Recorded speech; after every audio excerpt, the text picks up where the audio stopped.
No one hates J.Lo more than her ex-husband. At least, that's how it's looking, considering the man will just not leave her alone. But why it has to do with Diddy, so let's get into it. J.Lo's first husband again, Noah is an actor, producer, writer, and more. He wears many hats, but most importantly, when it comes to facts that you need to know about, Noah hates J.Lo from reading upon his activity when it comes to high-sex wife. There are only so many conclusions one can draw, and I fear that the like hates her. And there are a number of reasons why the first might have something to do with the couple's divorce. They were married for less than a year in 1997, divorced in 1998. They divorced right around when JLA was first rising to superstar status. Her first major film, Selena, was a hit, and she was just starting her music journey. She was by no means a megastar at the time of the divorce that actually came around a couple. Years later, Noah believes that the marriage partly fell apart because of one man, though a man that is very popular with the press and on this channel right now, thanks to some truly heinous behavior. Mr. Shaw Diddy Combs, he and J.Lo dated from 1999 to 2001. If you're keeping up with the timeline, they started dating about 1 year after her divorce from Noah, but they met in 1997 when she starred in the music video for Diddy's song B. Around the World. The pair later spoke about meeting each other in Unearthed footage from like 1999. So, it's very, very grainy, and Lopez claimed that she actually didn't like Diddy at first because they were every different. Plus, she was married. She made a point to talk about how she was raised to be family-oriented and respect marriage. However, she said that at the time, she was going through problems in her relationship and marriage that knew about. In a couple 1998 interviews, she hinted that Noah was insecure at the fact that J.Lo was more successful than he was talking about. How much money she makes in comparison to her then husband, she said that's something he has to deal with and to live with, which is tough for someone like him. Then in a later interview, she said if you asked him right now he'd rather have me home, washing dishes with us, living in a small apartment with him, making the money rather than me making millions of dollars a year living in a house that I mostly pay for years. Down the road, ex-husband Noah actually made a statement that echoed one of J.Lo's earlier ones when he was talking about Ben Affleck's signature grumpy face. Affleck has gone viral many times during his relationship with J.Lo because he would often look absolutely miserable when they were together. So Noah was responding to one of those times. He claimed that while he was married to J.Lo, he would often fight before having to pretend everything was okay for the cameras. A few minutes later, he said that he knew deep down that the couple was not in a good place. They didn't agree on major decisions. It's clear from both sides that they were both aware things. When Perfect Noah talked about what led up to, in his words, Diddy ruining the marriage, he said that the deception started when it was revealed that Diddy was going to be a producer for part of J.Lo's debut album on the 6th. There was also a lot of physical distance between the couple at this point, with Noah remaining in LA as he was opening a restaurant at the time, and J.Lo flying between Miami and New York for her album. It pretty much went downhill from that point forward, despite the fact that Noah claimed he tried to see J.Lo when he could. Surprisingly, restaurants have caused a lot of strain for this particular relationship. All because Noah had to stay in law for his restaurant opening, leading to emotional and literal distance between the couple and years. Later, J.Lo hired him to manage her new restaurant, only to fire him allegedly without cause. 6 months later, this was big drama back in 2002 when J.Lo was opening her restaurant, Madre.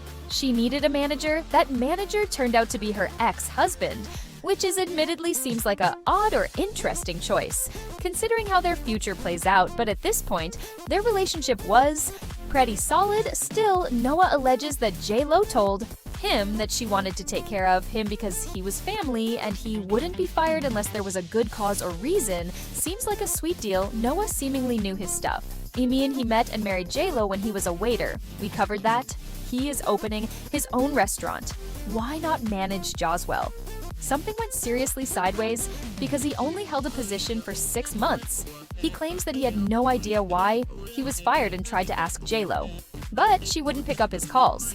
So in retaliation, he filed a lawsuit, and it did actually work out in his favor. He got $125 However, it came with a condition: he must not reveal private information about the couple's past relationship.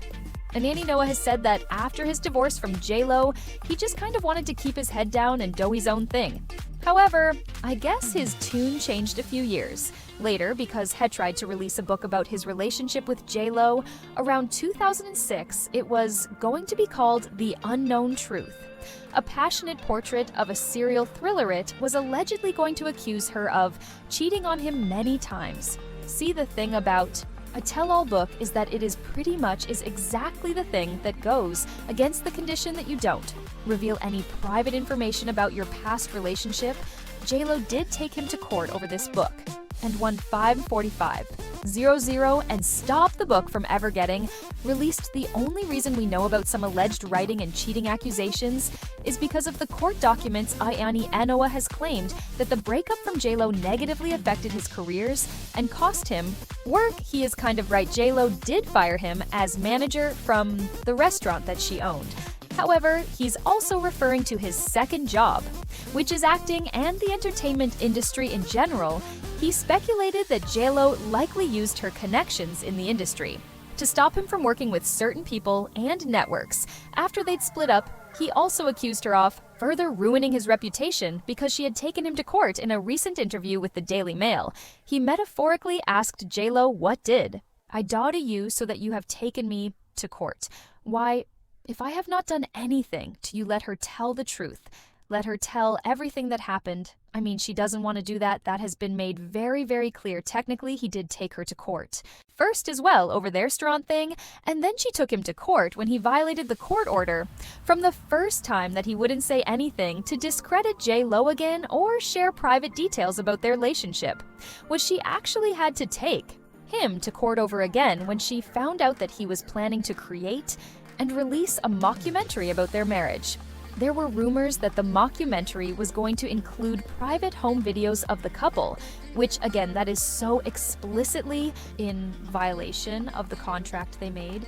But him and the producers, I guess, thought that because it was going to be more of a parody of what happened, it would be okay. It wasn't. The movie was stopped by a judge. One of the producers that was working on the film with Noah did sue J.Lo for interference for $10 million.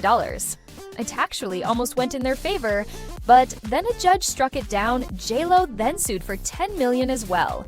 Per The Hollywood Reporter, breach of contract, violation of publicity rights, invasion of privacy, and other claims. Listen, I know that I've said a few times that Noah hates J.Lo, and that's kind of a no-veer exaggeration. I sensationalized it based on the amount of times he's tried to breach their agreements and tried to sue her. He has recently said how he actually feels about J.Lo.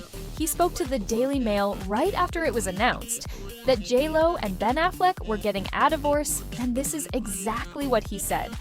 "I would always be her friend. I sympathize with both of them, because divorce is hard." He actually called the couple's divorce when the engagement was announced. At the time, he said that they probably wouldn't last. He then reminisced on his own marriage to J.Lo and his role in her life, saying, "I was the first, the pioneer. I was there at the beginning of her career, supporting her, dealing with her anxieties and insecurities." He reiterated what made him a good husband that he believed in marriage, something that J.Lo also said she was raised to believe in a 1999 interview. He reiterated that he was heartbroken after the divorce and finished with, "I feel when she got what she wanted, I was no longer needed," but that's a lot. So does the relationship affect J.Lo as much as it does Noah? Aside from like the legal battles, not really, it seems. In fact, it turns out J.Lo doesn't even really count her marriage to Noah since it was so short. She joked about that with Today back in 2019. She shared that her marrying when she was that young was her trying to make sure she always had somebody by her side, but she realizes now that that is not a good reason to marry someone and also not how life works. But what do you think? Let us know, and if you're looking for your next watch, check out the rest of our channel. There's lots to choose from. Thanks for watching. Bye.